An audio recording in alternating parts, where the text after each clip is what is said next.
Vimos en el video anterior la lógica que seguimos para construir un modelo. Lo que vamos haciendo es planteando aquellas ecuaciones que nos proporcionan información relevante de lo que está pasando en nuestro sistema. De acuerdo a las pequeñas variaciones que íbamos agregando, las ecuaciones que dijimos en el video anterior que iban a constituir nuestro modelo incluían balance de masa, balance de energía, ecuaciones de equilibrio, ecuaciones de estado que relacionaban densidad con temperatura o composición o entalpía con temperatura y ecuaciones cinéticas. No en todos los modelos vamos a tener siempre el mismo conjunto de ecuaciones. Sin embargo, haber listado esas ecuaciones necesarias para construir un modelo del tanquecito anterior sirve como ilustración para plantear los dos grandes tipos de ecuaciones que utilizamos cuando construimos un modelo, que son las ecuaciones de conservación y las ecuaciones que llamamos auxiliares. Las de conservación, como su nombre lo indica, son ecuaciones de cantidades físicas conservativas, que para los sistemas de ciencia e ingeniería pues son esencialmente cuatro: masa, energía, momento y carga eléctrica. No en todos los sistemas vamos a necesitar plantear las ecuaciones de conservación de las cuatro cantidades. Vamos a plantear las que sean pertinentes, las que sean relevantes para los propósitos de lo que estamos estudiando. Así, por ejemplo, para el tanquecito que veíamos en el video anterior, nosotros podríamos haber escrito la ecuación de conservación de la carga eléctrica. Podríamos haberla escrito porque estamos seguros, no nos cabe duda, de que la carga eléctrica se conserva. Por lo tanto, esa ecuación se puede aplicar para ese sistema. Sin embargo, ¿esa ecuación nos dará alguna información relevante? Lo más probable es que no. Para los fines que estudiamos en ingeniería química, probablemente esa ecuación no nos proporcione ninguna información útil. En cambio, la ecuación del balance de masa es así, porque esa nos podría decir cuánto líquido hay adentro del tanque en un momento dado. Entonces, las cantidades, estas cuatro cantidades que se conservan, las podemos ocupar como punto de partida siempre, las cuatro, pero no todas necesariamente tenemos que ocuparlas simultáneamente. Simplemente planteamos la que nos convenga, es decir, aquellas que nos proporcionen información relevante para el tipo de análisis que estemos haciendo. De la misma forma que tenemos el tanquecito, nosotros podríamos plantear, por ejemplo, simular un circuito eléctrico, y en ese caso la ecuación de conservación de la carga eléctrica probablemente sí nos va a dar información útil, mientras que el balance de masa para describir un circuito probablemente no nos diga nada relevante.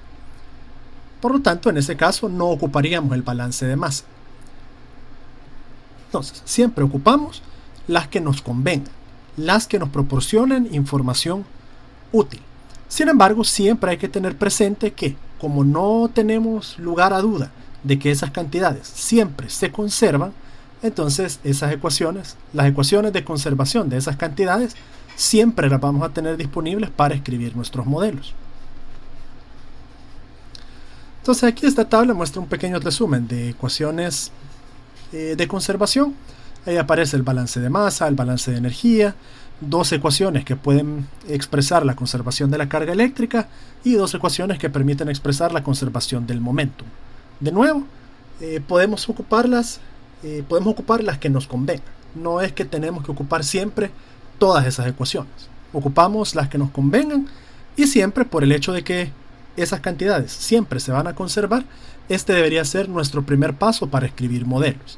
Escribir ecuaciones de balance. Balances de las cantidades que nos proporcionen información útil acerca de los sistemas que estamos estudiando. Luego, en las ecuaciones auxiliares, pues podemos tener una amplia serie de relaciones que nos pueden dar información útil. Aquí en la lista que se presenta en la tablita, pues hay ecuaciones de transporte, ecuaciones de flujo de electricidad, fuerzas viscosas, ecuaciones cinéticas, ecuaciones de equilibrio, relaciones termodinámicas. No son las únicas, pueden haber otras. Y en general, a cualquier otra ecuación que nos proporcione información útil para nuestro estudio, pues la consideramos una ecuación auxiliar. Eso incluye ecuaciones constitutivas, es decir, aquellas que nos dan relaciones entre variables, por ejemplo, las relaciones termodinámicas. Acá, por ejemplo, aparece delta H con respecto a Cp y T. Podemos tener esas ecuaciones que mencionamos de densidad con temperatura o densidad con composición. Y otras ecuaciones pues que nos proporcionen información útil. Ecuaciones cinéticas, ecuaciones de equilibrio, ecuaciones de transporte, etc. Entonces, cuando vayamos a escribir un modelo, que es a lo que nos vamos a dedicar en las siguientes semanas, siempre vamos a llevar esa misma lógica. Nuestro primer paso, escribir balances. ¿Cuáles balances vamos a escribir? Aquellos que contengan información importante para lo que estemos estudiando. Luego, esos balances los vamos a complementar con ecuaciones constitutivas que nos permitan establecer la relación entre las diferentes variables termodinámicas de las sustancias que estén presentes y otras ecuaciones auxiliares que necesitemos, relaciones de equilibrio, ecuaciones cinéticas, etc. Entonces, vamos a escribir modelos utilizando esas ecuaciones. A eso nos vamos a dedicar en las clases de las próximas semanas. Ok. Cuando ya tengamos escritos los modelos, vamos a ver que podemos clasificar todas las variables que aparecen en 4 grupos principales. Podemos tener variables independientes, que van a ser, para el caso usual de los modelos en ingeniería química, tiempo y posición. En algunos casos vamos a analizar cómo varían las propiedades de un sistema en el tiempo. En otros casos vamos a analizar no solo cómo varían a lo largo del tiempo, sino cómo varían a lo largo del espacio. Podemos tener variables dependientes, que van a ser, por lo general, las que aparezcan en los términos diferenciales de las ecuaciones.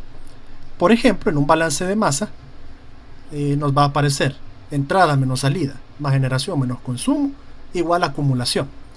Y esa acumulación es una derivada de la masa con respecto al tiempo. Por lo tanto, la masa la consideraríamos una cantidad dependiente. Va a depender del tiempo. En el balance de energía nos va a aparecer la derivada de la temperatura con respecto al tiempo.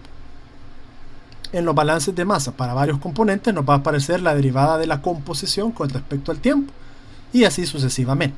Entonces, por lo general, las variables dependientes van a ser esas, las que aparecen en los términos diferenciales. Sin embargo, no todas tienen que aparecer necesariamente en un término diferencial, porque las variables dependientes también pueden aparecer en ecuaciones que sean algebraicas, es decir, que tengan alguna dependencia del tiempo o de la posición, pero esa dependencia no es de forma diferencial, sino que se puede expresar a través de una ecuación algebraica sencilla. Podemos tener también cantidades que son constantes, es decir, valores que nunca van a cambiar, no importa cómo se lleve a cabo el proceso. Eso puede incluir, por ejemplo, áreas, la constante de aceleración de la gravedad, algún coeficiente de transferencia, etc. Cantidades que siempre van a tener el mismo valor. Y podemos tener también cantidades que podemos llamar parámetros. Los parámetros son cantidades que, a lo largo de varias simulaciones, pueden tomar valores distintos. Pero cuando nosotros llevamos a cabo una simulación en particular, entonces, en todo el intervalo de tiempo que incluya nuestra simulación, el valor de esa variable es constante. Por ejemplo, si tomamos el tanquecito del video anterior, nosotros podemos hacer hoy una simulación donde F1 valga, por ejemplo, 15 metros cúbicos por minuto. Y queremos hacer una simulación para ver qué pasa desde un tiempo 0 hasta un tiempo de 100 minutos. Entonces, planteamos el modelo, escribimos las ecuaciones y resolvemos. En todas las ecuaciones el valor de F1 va a ser 15.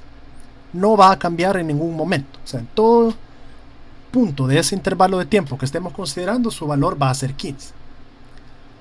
Mañana podemos venir y hacer otra simulación, donde queremos ver qué sucede si el flujo fuera más pequeño.